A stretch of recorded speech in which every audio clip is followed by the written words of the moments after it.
Para entender lo que está sucediendo en el conflicto armado entre Israel, por un lado, y el denominado eje de resistencia palestino, principalmente Hamás y especialmente en la Franja de Gaza, tras los ataques terroristas iniciados el pasado 7 de octubre, planteo dos bloques analíticos.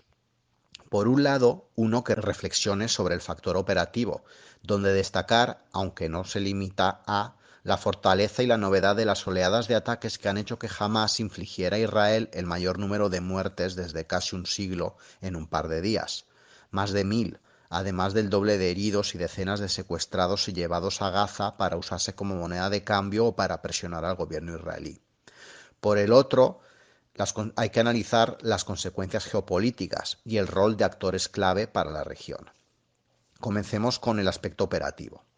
Operativamente, del ataque de Hamás destaca la capacidad de atravesar una de las fronteras más militarizadas y vigiladas del mundo. El muro que separa Israel de Gaza mide 65 kilómetros, además de tener blindaje subterráneo para evitar las incursiones por túneles que realizaba Hamás en territorio israelí. Sin embargo, este muro fue atravesado en varios ataques que combinaron lo simultáneo y lo reiterado con la concentración de fuerzas en puntos clave.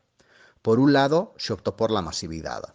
Cientos de individuos se extendieron en una treintena de puntos, tanto por tierra, mar, recordemos que en el norte de Gaza hay conexión marítima con Israel, y aire.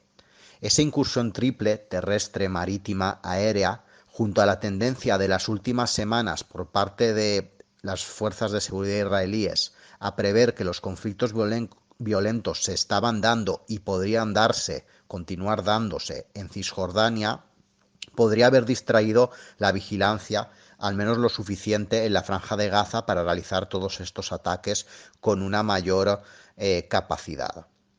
Además, tenemos que recordar que el ataque fue en sábado, Shabbat, y que se unió a un festivo religioso nacional, además del aspecto simbólico de que pasaran 30 años desde la guerra de Yom Kippur. Todo esto creó una serie de incentivos, de alicientes, un contexto facilitador a tener en cuenta para lanzar la masividad de ataques con el éxito que hemos podido ver. Los ataques comenzaron con al menos varias explosiones sobre 4 torres de comunicaciones que vigilaban el muro desde el lado israelí. Ubicados en esta parte del territorio, se sabe que al menos se utilizaron drones con explosivos para inutilizarlas. Con estas torres inutilizadas se pudo haber perdido capacidad de control, de comunicación y comando entre las fuerzas israelíes. Posteriormente se lanzaron oleadas de misiles desde territorio gazarí, 3000 misiles el sábado hacia diferentes ciudades israelíes, centenares de misiles en días siguientes. Al menos estos 3000 misiles como maniobra de distracción y obviamente de ataque contra indiscriminado coadyuvaron a la primera incursión de militantes de Hamás que se realizaron mediante ala delta y mediante paracaídas propulsados por ventiladores. Este primer contingente armado fue el que comenzó a atacar la zona sur de Israel y al que quizá podamos unir aquellos que atacaron más al norte de Gaza, que entraron por la costa usando lanchas. La siguiente oleada de militantes de Hamás fue las de quienes colocaron explosivos en varias partes del muro. Cuando se formaron agujeros, fruto de estas explosiones, otros militantes armados entraron en motocicleta a territorio israelí. Esto a su vez multiplicó el impacto que se iba dando no solo operativamente, sino también mediáticamente, ya que se estuvo continuamente lanzando pequeños vídeos, reels, sobre los ataques. Finalmente, bulldozers, quizá escondidos en obras de los alrededores del muro o camuflados bajo lonas, ampliaron esos agujeros previamente realizados mediante explosivos. Así, vehículos más grandes, jeeps, entraron también con militantes armados a Israel. Parece verosímil asumir como hipótesis que todos los militantes que entraron armados a disparar indiscriminadamente a cualquiera que estuviera en territorio israelí, fuese o no efectivamente israelí, estaban dispuestos a morir. Se trató, pues, de un ataque suicida prolongado en el tiempo, que buscaba no solo causar el mayor daño, sino retransmitirlo a cada momento. Son innumerables los vídeos de TikTok o de la red social X que han supuesto un multiplicador del daño psicológico y del impacto mediático. Esta operación suicida masiva fue exitosa no solo operativa, sino también propagandísticamente. Y podemos hablar de que hay una paridad entre militante muerto y víctima inocente muerta. En términos de inteligencia, cabe realizar la reflexión de si no ha sido contraproducente para Israel que un territorio como Gaza esté tan sobrevigilado. Cámaras, drones, redes de informantes, tecnología masiva de espionaje, continua recogida de datos, imágenes, sonido, movimientos, en un lugar tan densamente poblado y espacialmente reducido, han tenido el efecto de que se preparen operaciones como esta, minimizando el uso de telecomunicaciones. Tal vez una mayor dosis de libertad, aunque fuera táctica, de aligeramiento de las medidas de control por parte de Israel en la Franja de Gaza, no habrían creado una mayor confianza entre la militancia de Hamás y, por tanto, posibles descuidos.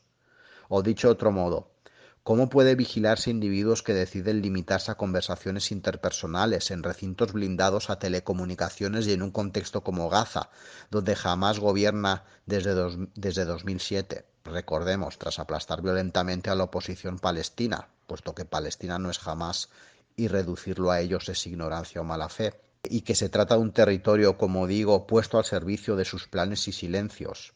Esto requiere una reflexión por parte de la comunidad israelí respecto a cómo muchas veces la masividad de la vigilancia no nos ayuda a impactar en individuos que deciden adoptar una posición, como he dicho, interpersonal de comunicaciones sin el uso de comunicaciones que no son susceptibles de ser grabadas o distribuidas mediante canales fácilmente rompibles.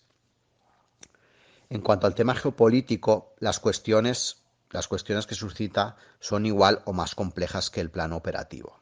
Veamos a los actores implicados. Israel está en un proceso que alterna la división política con la desmoralización como idea de país, por así decirlo. La división que se ha visto en los últimos meses se debe a la separación entre el gobierno de Netanyahu y sectores derechistas más radicales que han aprobado una serie de leyes que son vistas como negativas para la democracia israelí, sobre todo por sectores del poder judicial o medios de comunicación, además de la sociedad civil. Esta separación entre la percepción del gobierno israelí y las élites y otras élites burocráticas, la sociedad civil o incluso el ejército, es una novedad que para un país como Israel supone una maximización de los peligros. Es decir, ¿puede un país rodeado de enemigos permitirse mostrar conatos de divisiones que implican proyectos de país diametralmente opuestos? Igualmente, la respuesta militar israelí que estamos viendo en estos días, al menos en estas primeras reacciones, es de una política de tierra quemada y supone un castigo colectivo que entrará sin duda en el marco de análisis que desde el derecho penal internacional está haciendo la Corte Penal, que recordemos ha abierto una investigación sobre Israel y también sobre las facciones palestinas. Mientras, Hamás presentaba antes del atentado un liderazgo debilitado, por varias razones. Por un lado, el agotamiento del modelo de terror más gestión, el desgaste de gobernar un territorio como el de Gaza para el que hay que ponerse de acuerdo con Israel, aunque solo sea para dar salida a los miles de trabajadores que cada día van y vienen desde la franja hasta territorio israelí.